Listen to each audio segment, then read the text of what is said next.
It's not your dragon he's attacking. It's you! No! Okuba!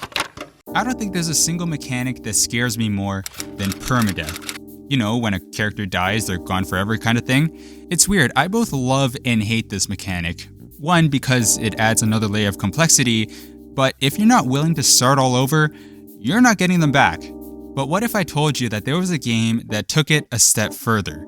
A game where if you close it at any given point, it becomes completely unplayable. OneShot is a game where you guide your pal Niko through a post-apocalyptic world where, serving as the Messiah, he must restore the sun, in the form of a light bulb, but let's not get caught up on the details. The catch is, you only have one shot. You close the game, and it's quite literally lights out for Niko. No saves, no restart. But the thing that makes OneShot stand out isn't the OneShot concept itself, but how it's able to incorporate it into its story. And it all starts here.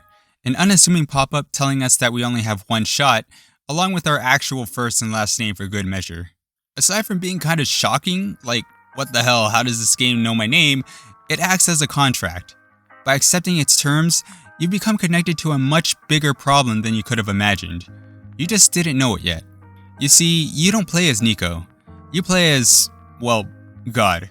Which in itself is kind of hilarious, but it's important that I make this distinction. Niko is his own character.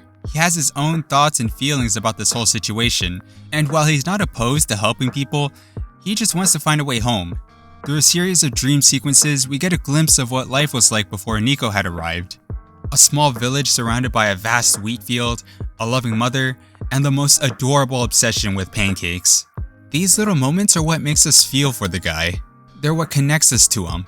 It's a belief that at the end of this strange and bizarre journey, Niko will return home safe and sound. Or so we thought. Over the course of the game, there's this weird dissonance, like we weren't supposed to be here in the first place.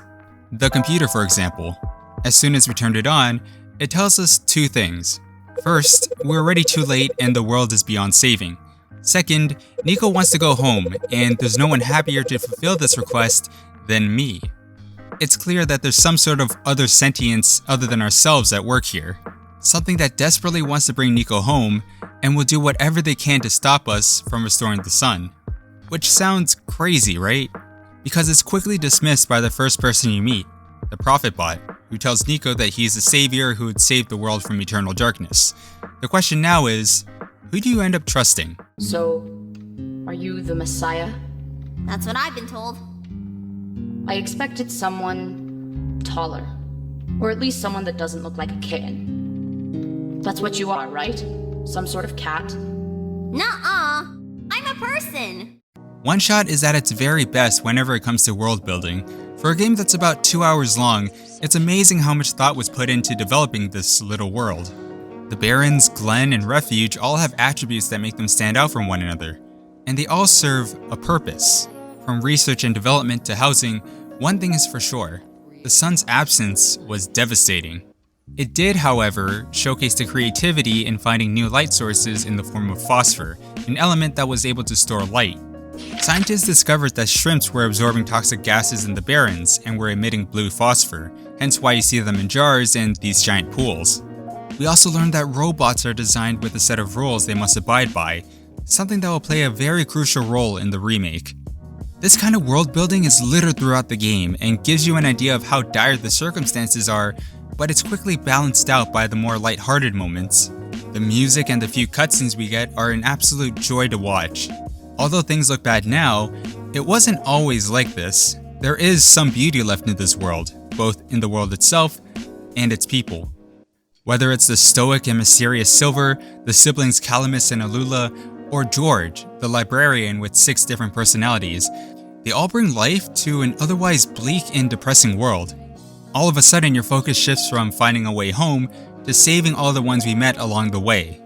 This is where the game throws a curveball because, surprise surprise, you can't have both, which led to a surprisingly decisive moment, to save Niko or the world.